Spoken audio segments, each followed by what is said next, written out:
welcome to Debbie's Back Porch. So glad to have you here again tonight. We're going to do my Grandma Lauvice's bread pudding, which was my favorite dessert growing up because it's not like anybody else's. Here are the ingredients. You might want to pause and write them down. Well, just like anybody's bread pudding, Grandma Lauvice's started with stale bread, although I have to say hers was almost always leftover biscuits. But I have stale loaf bread here, and we're going to use it. And I'm cutting it up. I take the crust off. I just don't like the crust in the pudding. And I'm going to chop up what I think will make about 3 cups of breadcrumbs. And I'm dropping them right over into the food processor.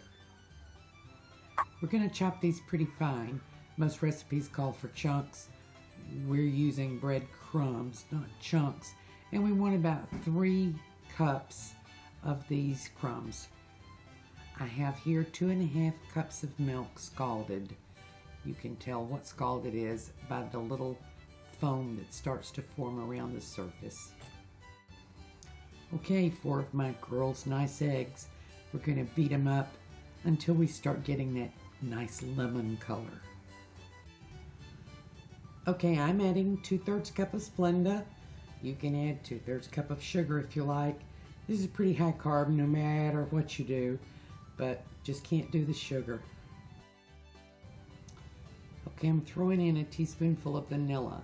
You can use lemon extract or almond extract, whatever you're used to and what you like. So add a pinch of salt and then beat it really well. We want to have a nice foamy, creamy texture here. Now if you want to add cinnamon and nutmeg, now's the time.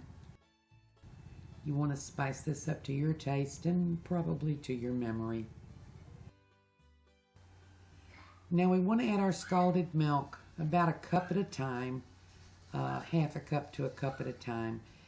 We're sort of tempering it in because it's still pretty hot and we don't want to scramble the eggs.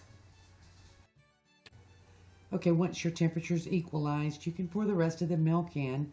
Beat it really good because you want a nice foam on top and you want that nice creamy lemon color that says custard.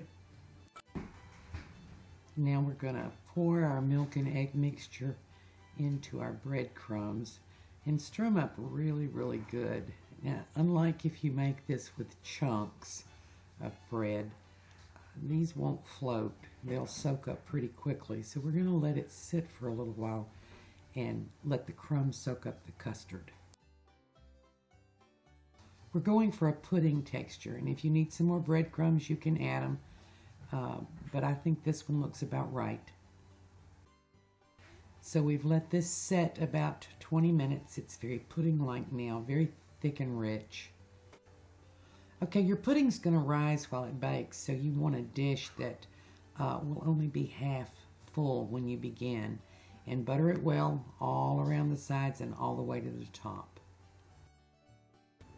Well, I have a few little pieces of butter left, but I'm going to leave them right in the bottom of the pan.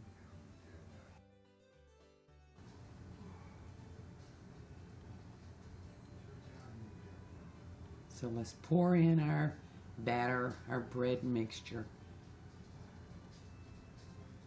Get it all. We don't want to lose any of the goodness. Okay, into the oven, 400 degrees, 45 minutes. Well, here you go right out of the oven. We need to let it cool for about 20 to 30 minutes. The puffiness will fall and you will have a rich custard texture. You can see in the background there that it's settling down, and while we wait, we're going to make a strawberry cream sauce. Okay, cup of heavy whipping cream, half teaspoonful of vanilla. We're going to blend it a little bit. And we have 1 tablespoonful of Splenda. You can use sugar. And I'm just going to throw these fresh sliced strawberries right in here and whip them up with the cream. Give it a taste. Make sure it's sweet enough. There's nothing like fresh whipped cream and fresh strawberries. Okay, I'm going to serve up a bowl here and see if I can show you this texture.